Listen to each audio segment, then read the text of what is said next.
അങ്ങനെ E D ഒടുവിൽ നമ്മുടെ കേരളത്തിലേക്ക് എത്തിയിരിക്കുകയാണ്. നമ്മൾ എല്ലാ പ്രതിപക്ഷ പാർട്ടികളിലെയും ഇ ഡി വേട്ടയാടുന്നു എന്ന് കുറേ നാളുകളായി കേൾക്കുന്നതാണ്. പക്ഷേ പിണറായി വിജയനെ മാത്രം ഇതുവരെ ഇ ഡി ഒന്നും ചെയ്തിട്ടുണ്ടായിരുന്നില്ല. അപ്പോൾ പിണറായി വിജയനെ ഒന്നും ചെയ്യാൻ പറ്റാറില്ല, അല്ലെങ്കിൽ പറ്റില്ല, കാരണം അത്രയ്ക്ക് ശുദ്ധനായ കൈകൾ ശുദ്ധമാണ് എന്നൊക്കെയാണ് പറയാറ്. ഓക്കെ, അപ്പോൾ ഇപ്പോൾ ഇ ഡി വന്ന് ഇങ്ങനൊരു പ്രശ്നം ഉണ്ടായപ്പോൾ CPM അത് കൈകാര്യം ചെയ്യുന്ന രീതിയെയാണ് ഞാൻ ചോദ്യം ചെയ്യുന്നത്.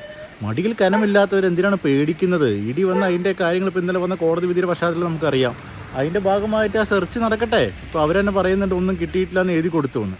അങ്ങനെ നടക്കട്ടെ. അതിൻ്റെ പേരിൽ എന്തിനാണ് ഈ സംസ്ഥാനത്ത് ഈ ഇടിയും തല്ലിപ്പൊളിക്കലൊക്കെ നടത്തുന്നത്? അല്ലാതെ തന്നെ കഴിഞ്ഞ 2 ദിവസമായിട്ട് CPM പ്രതിപക്ഷത്തായതിൻ്റെ ബാക്കി കാര്യങ്ങൾ നാട്ടിൽ നടന്നുകൊണ്ടിരിക്കുകയാണ്. അതിൻ്റെ ഇടയിലാണ് ഈ വക പരിപാടി. അപ്പോൾ ഈ CPM അതൊക്കെ നിർത്തി സമാധാനപരമായ കാര്യങ്ങൾ നോക്കുകയായിരിക്കും നല്ലത്. പണ്ടത്തെ കാലം പോലെ ഈ ഇടിയും ഇതൊന്നും ആൾക്കാർക്ക് ഇഷ്ടപ്പെടില്ല. അക്രമ രാഷ്ട്രീയം ഒന്നിനും ഒരു പരിഹാരമല്ല എന്ന് CPM ഇനിയെങ്കിലും മനസ്സിലാക്കണം. ഈ 2026